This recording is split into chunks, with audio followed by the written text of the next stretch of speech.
This is Lena Waithe, and regardless of how she is presenting, this is a black lesbian chick who I didn't even know existed until a couple years back when I watched Aziz Ansari's show Master of None, and she was a side character. I was like, oh, okay, cool, whatever. I think she's on that show Insecure. I'm not positive because I don't watch that show at all. I have testosterone to keep, you know? So... Apparently, she has written a movie called Queen and Silm because, you know, she's definitely about that street life.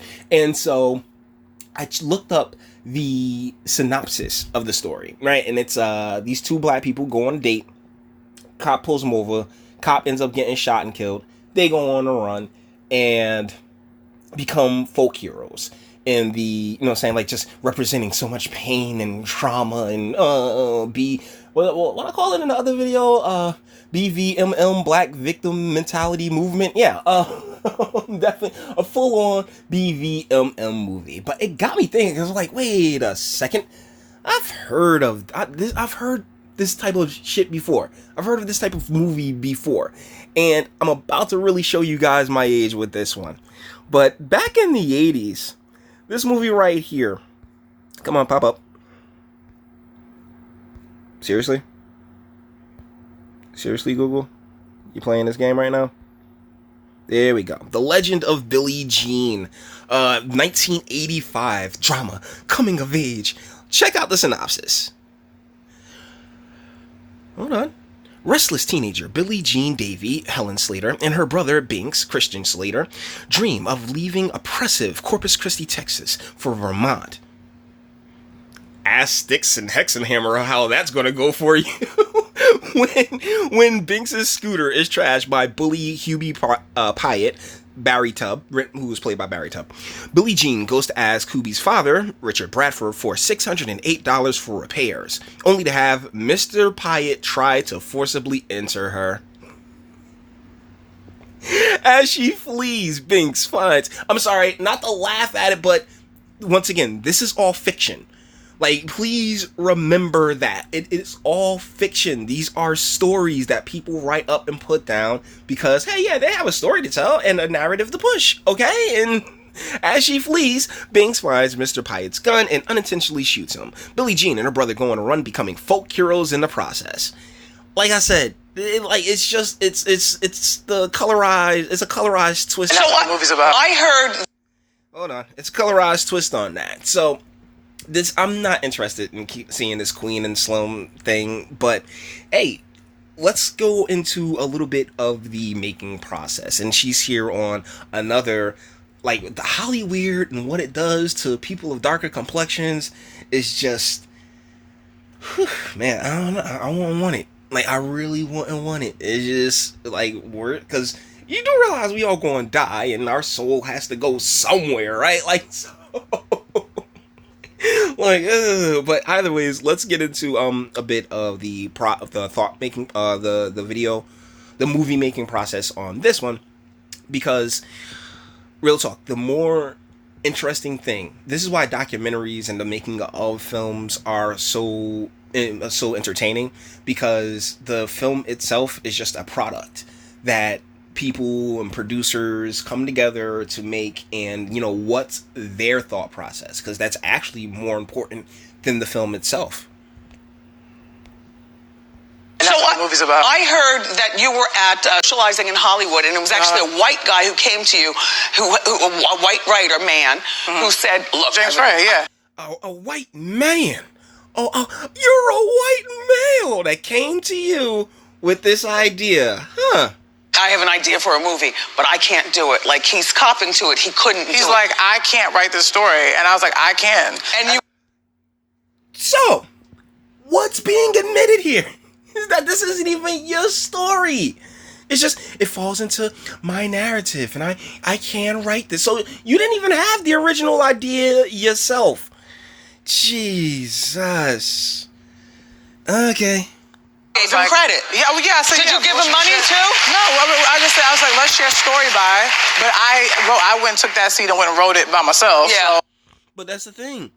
You didn't have like, he came to you and said, I can't write this. Yeah, I'm pretty sure it was, she said James Fryer. I think that's one of the producers, because I actually looked up the producers. There is one black guy producing this named Andrew, but yeah, this is apparently the face for the thing, and I gotta say, I'm not interested in seeing this at all, and I wouldn't recommend it. But yeah, I really wanted the movie to be a meditation on blackness. I didn't want the movie we have Final Cut. Yep. Everything you see in the movie. Super woke. Like, oh God. Blackness. Oh my goodness. Cause gotta put my blackness all over the, like, what is your lineage, darling? Cause this is a chick. No matter how she presents herself, this is a chick that is just come like, yeah, I don't want to watch anything that is, and it's a third party. It's like oh yeah, oh, that's a good idea, I'm gonna take that and I'm gonna run with it. Like, and she said she didn't even give him any money, and when he said that, like, you basically grifted this guy. Like, he knew he couldn't write, well, he thought he couldn't write it, but real talk, you could write whatever the hell you want. Like, as far as I'm concerned, man, like, if it's your idea, then go with it, right? Don't sit there and be like, oh no, because I'm white, I can't write this. Hell yeah, you can. I mean, it won't be all really authentic, and maybe it could be like, you know what I'm saying, like, or it could be more of a collaborative effort. But I don't know, like, it's just this wasn't even her idea. She's just like, oh well, okay, yeah, cool, all right, my man. It's intentional and on purpose, and the movie really is it's very black, but it's in our native tongue. Our native tongue. The black, once again, Crayola crew, man. Because what are you talking about? Jamaicans? Talking about Haitians? Talking about Trinidadians? Are you talking about Dominicans? Are you talking about descendants? Are you talking about immigrants? Are you talking about the first, the second? Which generation of, like, if you're talking about America, then which generation of quote unquote black? Like, this thing has gotten so mixed up and so jumbled that, like, yo, like, you just talking out your ass. No code switching, we're not explaining anything, and I hope people come out and experience what it's like to see the world through our lens. Do you? No, it's your lens, because you're the one that wrote this, and you're writing for a black man, and all, like, yo, it is, no, it's your lens. Don't sit here and say our lens, because guess what, Lena? Our roads are completely diverged. I have nothing to do with you. Your success is not the success for the entire race, and that's ridiculous. Like, or just the entire group. Because I don't even feel right calling it a race, because it's just a grouping. It's just, oh yeah, y'all stuck together. Same way we stick white people together. But then, shoot, what happens when you get into religions? Like, these things are like, this whole group identity politics dynamic is bullshit.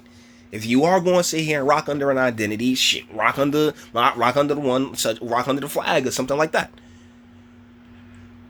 But sitting here being like, oh yeah, well, all of my experiences is going to speak to, my experience and what I can write down is going to speak to, Judge Joe Brown or someone like me or male in general. Nah. Nope. I'm very interested to see how this movie does. I'm very, very interested to see how this movie does. But with that being said, we're going to bring this one to an end. All the internet stuff. If you like to toss it, like, dislike, go ahead, do it too. Nobody's scared of you. Sub if you enjoy my fantastic voice and want to give videos like this every single day. Share, because sharing is caring. And YouTube and BitChute and like aren't the biggest fans of your boy over here. And bang the bell because of notifications. Hey, we all got to get notified. And I haven't forgotten. Trust me, 400. Oh my goodness. Seriously? Why? But thank you guys. I really appreciate it. And still working, still doing this. So, yeah, speak though. Let me know, what do you think in the comments? Lena Waithe. She reminds me so much of my niece.